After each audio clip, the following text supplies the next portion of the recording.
আঘাত পাল্টা প্রত্যাঘাতে চরমে পৌঁছেছে পরিস্থিতি। ভারত-পাকিস্তান যুদ্ধের পরিস্থিতি বর্তমানে। দেশের সীমান্তবর্তী এলাকাগুলিতে জারি রয়েছে হাই অ্যালার্ট। চূড়ান্ত সতর্ক থাকতে বলা হয়েছে প্রত্যেক রাজ্যকে।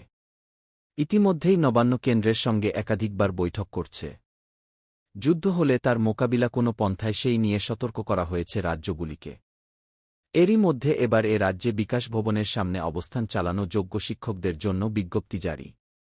যুদ্ধ আবহে চাকরিপ্রার্থীদের বিজ্ঞপ্তি দিল প্রশাসন। বিকাশ ভবনের সামনে ধর্ণা দেওয়া যোগ্য শিক্ষকদের জন্য বিজ্ঞপ্তি জারি করেছে বিধাননগর পুলিশ কমিশনারেট।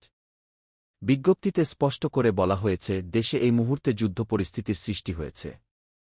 রাজ্য সরকার সমস্ত সরকারি দফতর, বিশেষ করে জরুরি পরিষেবা সংক্রান্ত বিভাগকে চূড়ান্ত সতর্ক ও সজাগ থাকতে নির্দেশ দেওয়া হয়েছে।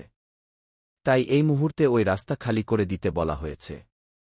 বর্তমানে সংকটকালীন পরিস্থিতি রয়েছে।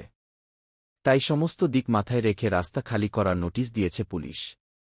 প্রসঙ্গত, এপ্রিল মাসে হাইকোর্টের নির্দেশ বহাল রেখে এসএসসি 2016 সালের গোটা প্যানেল বাতিল করেছে সুপ্রিম কোর্ট, যার জেরে প্রায় 26,000 জন চাকরি হারিয়েছেন। এরপরই হকের চাকরি ফিরে পাওয়ার দাবিতে পথে নামেন চাকরিহারারা। গত এপ্রিল মাস থেকে চাকরিহারাদের 3 সংগঠন বিকাশ ভবনের সামনে অবস্থান বিক্ষোভ চালাচ্ছিলেন। মাঝে স্থান পরিবর্তন করলেও গত বুধবার ফের তারা বিকাশ ভবনের সামনে ফিরে আসেন। সেখানেই অবস্থান চালাচ্ছিলেন। এবার দেশে যুদ্ধের আবহে তাদের সেখান থেকে সরে যাওয়ার নির্দেশ দেওয়া হয়েছে।